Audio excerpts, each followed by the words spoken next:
The air inside the hidden laboratory smelled of metal and chemicals.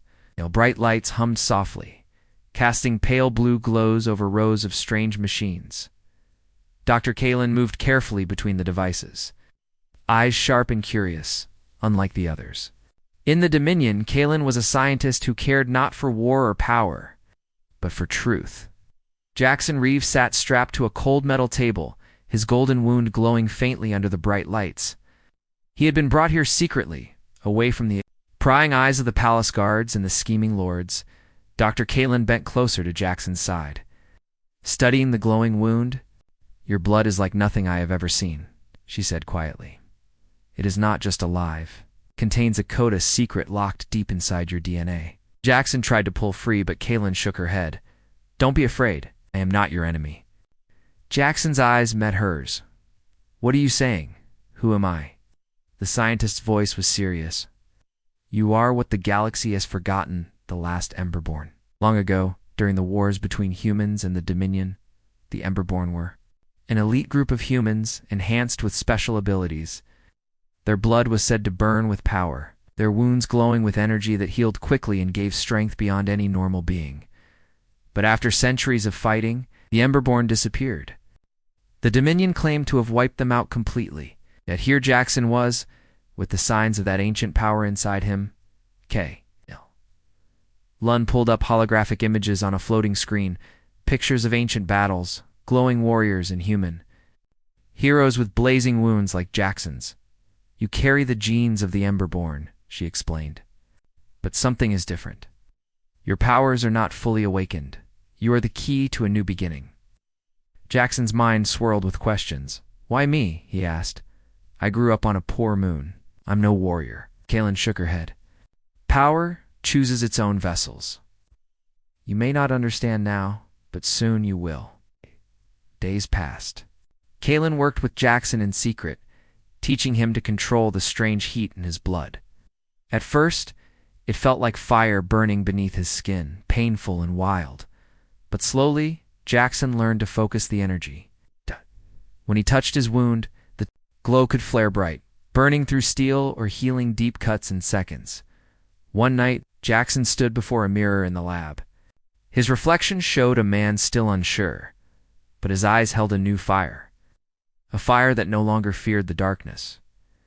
Meanwhile, in the palace, the alien queen Zalthea wrestled with her own doubts. She watched Jackson from afar, curious and wary. Her empire was cracking under the pressure of rebellion. The nobles fought among themselves, greed and ambition tearing the Dominion apart.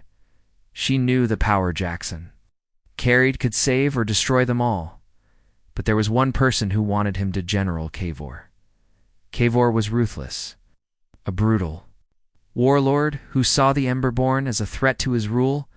"He must be destroyed before he can rise," Kavor told his commanders. "Only then will the Dominion survive." The tension in the galaxy grew. News of Jackson's existence leaked to rebel groups.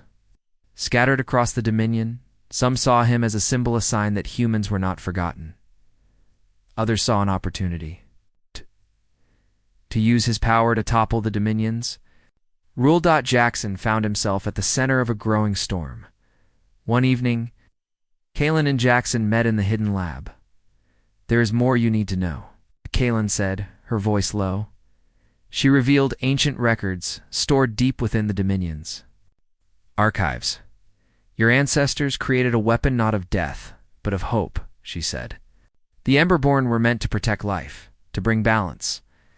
Jackson listened, feeling the weight of history on his shoulders. "Can I be that weapon?" he asked. Kalen smiled softly. "You already are." Suddenly, alarms blared through. The Palace Kavor's forces had discovered the lab. Jackson and Kalen rushed to prepare. "We must get you out," Kalen said urgently. "They want to capture you alive." Jackson's glowing wound burned fiercely. He felt power rushing through him, stronger than before, with a burst of energy. He broke free of the restraints. The lab's machines sparked and hummed wildly, outside. Soldiers poured into the hallway. Jackson stood ready. He raised his hand. A bright flame shot forward, burning through metal doors. His power was growing, fierce and wild. Kalen followed, guiding him through secret passages. They escaped the palace. Disappearing into the night, Jackson looked back at the distant spires of Varix Prime. He knew this was only the beginning. The Emberborn flame had returned, and with it, a new hope for the galaxy. The cold walls of the palace prison echoed with silence. Jackson Reeve sat quietly, his side still glowing faintly with golden light from the mysterious wound. He barely understood what was happening to him, but one thing was clear: he was no longer just a scavenger hiding in the ruins. Now he was a prisoner of the Varix Dominion, held by the very queen who feared him. The throne room was a place few ever saw unless summoned.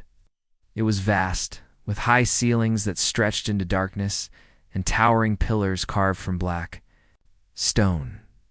Silver banners fluttered in an unseen wind, and the scent of ancient incense filled the air. At its center sat Zalthia, the alien queen, in her gleaming throne. Her silver skin shimmered like the stars, and her eyes burned with a mixture of curiosity and dread. Jackson was brought before her again. This time he was no longer just a prisoner. He was a mystery she had to solve. Zalthia's gaze locked on his glowing wound. Her voice was quiet but firm. "You carry the blood of the Emberborn," she said again, almost as if she was trying to convince herself. Jackson blinked. "What are you talking about?" "I don't know who the Emberborn are." The queen's expression hardened. "Your kind was the greatest threat the Dominion ever faced. We almost lost everything in the wars of old." She stood and moved closer to him, studying his face as if searching for something hidden. "Your blood glows because it carries the ancient power of fire. The Emberborn were said to be extinct, wiped from history by our people. If you are one of them, you are a living weapon." Jackson looked down at his hands. The wound was still glowing softly, like a small sun under his skin. "I'm just a man trying to survive," he said quietly. Zalthia's voice softened for a moment. "Then why does your body reject death? Why does your wound glow with life when it should be poison?" Jackson didn't have answers, but inside he felt something stirring, a fire awakening inside him. Meanwhile, the shadows of the palace, whispers began to spread. Some high-ranking Varex lords and ladies feared the human prisoner. Others saw an opportunity. "The Emberburn's return means war," warned one elder. "No," replied another. "A fierce general named Kavor. It means power. Whoever controls the last human will control the future." Back in the palace, Zalthia made a secret decision. She could not kill Jackson, not yet. She saw something in him, a chance to change the Dominion's fate. She ordered her trusted healer, an alien named Lyra, to study Jackson's wound and health. Lyra was curious and careful, and she worked in silence. Days passed. Jackson felt the healing energy flowing through his veins, but with it, a strange new sensation: strength, clarity, and a burning heat beneath his skin. One night, Lyra spoke to him softly. "Your blood is different," she said. "It is alive, with ancient genes. You thought they were myths, but they are real." Jackson frowned. "What does that mean?" Lyra hesitated. "It means you are special. You carry the power of your ancestors, the Emberborn." Jackson's mind raced. What was this power? Was he truly connected to some forgotten past? Zalthia visited Jackson again. Her expression was serious. "There is much you don't know," she said. "The Dominion feared the Emberborn because they were warriors, unlike any other. They could control energy, heal from wounds, and inspire armies." Jackson listened closely. "But why do you care?" "Because you could change everything," she answered. "The Dominion is corrupt and broken. A new war is coming, and you might be the key to ending it." Jackson shook his head. "I don't want to fight." Zalthia's eyes softened. "None of us want war. Sometimes the past calls us back. You're not just a prisoner, you are a spark of hope." Outside the palace walls, rebellion grew. Across the Dominion's worlds, groups whispered of the last flame, a human who had survived the centuries and carried the power of fire in his blood. Some wanted to kill him to protect their power. Others wanted to find him and use his. strength for their own causes. In a darkened chamber, General Cavour sharpened his blade. He had heard the rumors and sworn an oath. "No Emberborn will rise again while I live," he muttered. "If I must burn the stars to stop him, so be it." Back in his cell, Jackson felt the weight of his new reality. He was no longer a simple man. Something inside him was awakening, something old and powerful. He touched his glowing wound and whispered, "Who am I?" No answer came. But one thing was certain: the galaxy had not seen the last of humanity. Jackson Reeve had never seen a sky so dark. The twin moons of Varix Prime hung low, like two dull silver coins resting on black velvet. The air was cold and thin, carrying the smell of metal and ash. Around him, the ruins of an old human settlement lay broken and forgotten. He crouched behind a crumbled wall, watching the patrols of the Varex soldiers. His heart pounded in his chest. He had come here for the same reason as many others, to find anything valuable left from the old wars. But he was different. Jackson was a human, though he rarely thought about it. Humans were believed to be extinct. The Varex Dominion said so, and everyone believed them. "Move. Move," shouted a Varex guard nearby, her voice sharp and cruel. Jackson slipped into a narrow tunnel, feeling the cold stone press against his back. He carried a small satchel filled with scavenged tech, some ancient maps, his only weapon, rusty plasma knife. He had to get out. Suddenly, bright lights flooded the tunnel. The soldiers had found him. "Freeze," deep voice commanded. Jackson knew it was useless to run. The Varex were fast, strong, and well-trained. Two large guards grabbed him roughly. He struggled, but they held him tight. "Prisoner," one growled. "You're coming with us." Jackson's mind raced. What would happen if they discovered he was human? The penalty was death. But so far, his disguise of fabricated alien identity had saved him. He was careful not to speak too much, careful not to be seen closely. But now it was over. The journey to the capital was long. Jackson was thrown into a crowded ship, surrounded by other prisoners, rebels, and criminals. They all looked at him with suspicion. Jackson kept his head down. The ship arrived at Varix Prime, the heart of the Dominion. A massive fortress city, shining with strange blue light, it towered over the land like a dark god. It was a place of power and fear. Jackson was dragged into the palace and thrown into a cold cell. The walls were smooth metal, with no windows and no sound, except distant echoes. He sat on the floor, nursing a growing pain in his side, where a sharp piece of metal had scratched him during the capture. Days passed. Guards brought him only water and cold rations. The questions started. "Who are you?" demanded one officer. Jackson stayed silent. He knew any lie might break under pressure. Then came the pain. His side began to burn. The wound looked strange, glowing faintly with golden light. Jackson did not understand it. It was as if something inside him was waking up. The guard saw the glow. Panic spread. "Bring the queen," someone shouted. Jackson's cell door opened. Two guards dragged him out. In the throne room stood Zalthia, the alien queen. She was tall, with shining silver skin and eyes like burning stars. Her presence filled the room, cold and commanding. She looked at Jackson's wound and froze. You can't be real," she whispered. Jackson blinked, confused.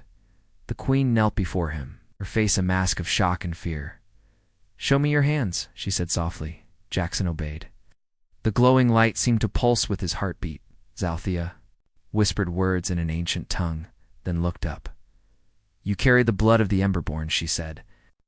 "The ones we thought were gone forever." Jackson shook his head. "I don't understand." The queen's voice grew stronger. "Long ago, your people were warriors of flame and power.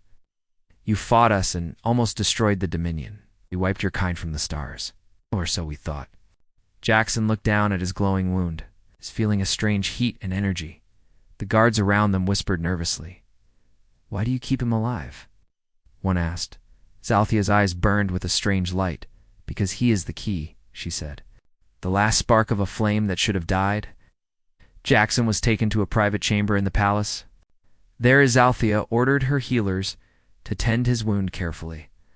Over the next days, she visited him often.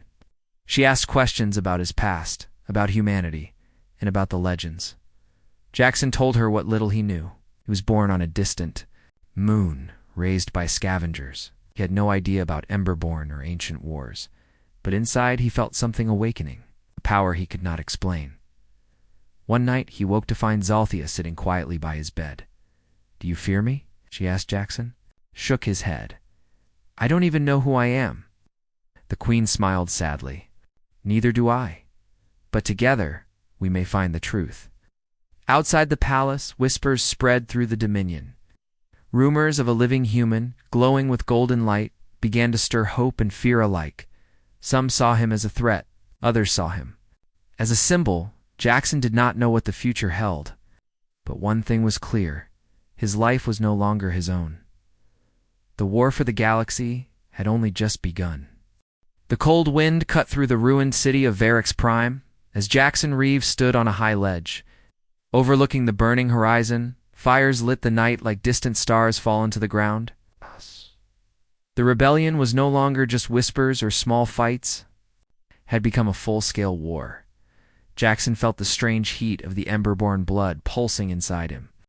His wound, once small and faint, now glowed bright like a beacon. He was no longer a simple scavenger or prisoner. He was a leader behind him.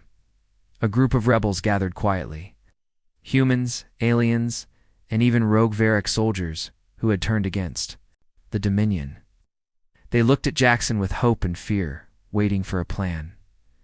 "Tonight, we strike at the heart of the Dominion," Jackson said. His voice was calm but strong. "Time for hiding is over." His companions nodded, ready to follow him into battle. Among them was Lyra, the healer who had once tended his wound, now a trusted advisor. Dr. Kalen, the scientist who unlocked his true nature, and Arax, a fierce alien warrior who had lost everything to the Dominion, far away in the dark chambers beneath the palace. The alien queen Zalthea watched the rebellion spread like wildfire. Her empire was crumbling. She thought of Jackson, of the fire he carried. Can he save us? She wondered aloud. She also knew she was running out of time. Meanwhile, Jackson's power was growing faster than anyone expected. With each battle, his glowing wounds healed almost instantly, and his strength increased. His enemies called him the Last Flame, a living legend. But his greatest challenge was yet to come. One day, deep in the rebel camp, Jackson and his allies discovered an ancient vault buried beneath the ruins of an old moon. Dr. Kalen activated the vault's controls. The heavy doors opened slowly, revealing a room filled with advanced machines and sleeping pods. Inside, motionless figures lay in stasis, ancient humans, with glowing veins and armored bodies. Jackson stared in shock. "There. Emberborn," he whispered. Suddenly, one pod hissed and cracked open. A woman stepped out, tall and proud, her eyes blazing with the same golden light. Her name was Seraph Illyra, the leader of the original Emberborn warriors. She looked at Jackson, then narrowed her eyes. "You carry our blood," she said, "but you are not like us." Jackson felt the weight of her words. Was he truly one of them, or something else? Illyra explained the truth. The Emberborn had not been destroyed. They sealed themselves in stasis to survive the Dominion's final attack. They awaited the one who would awaken them, the final spark.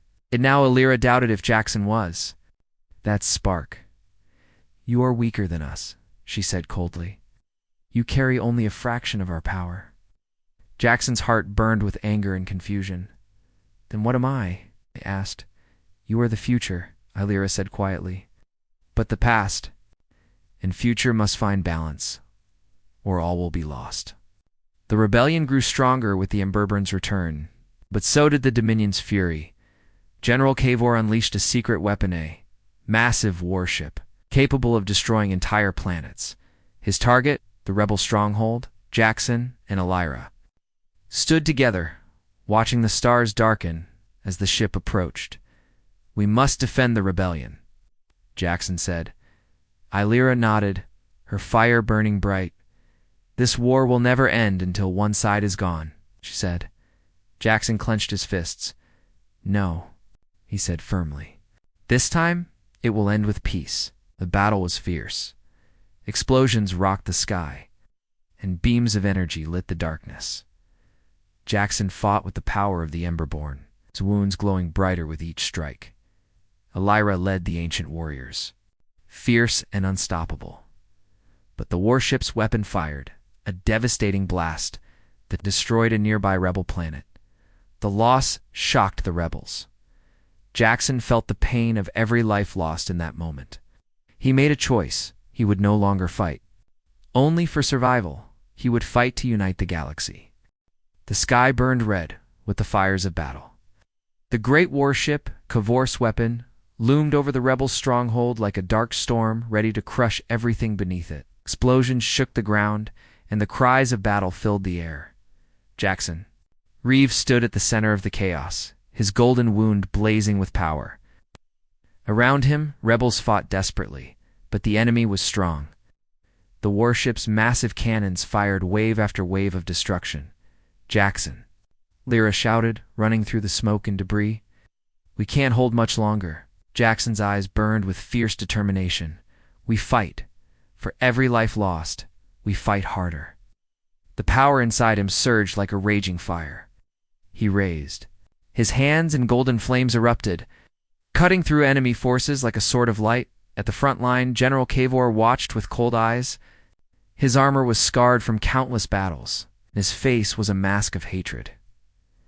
You will die today, Emberborn, he growled. So Ware charged into the battle, its massive blades swinging with deadly force. Jackson met him head-on, the air, crackling as their powers clashed.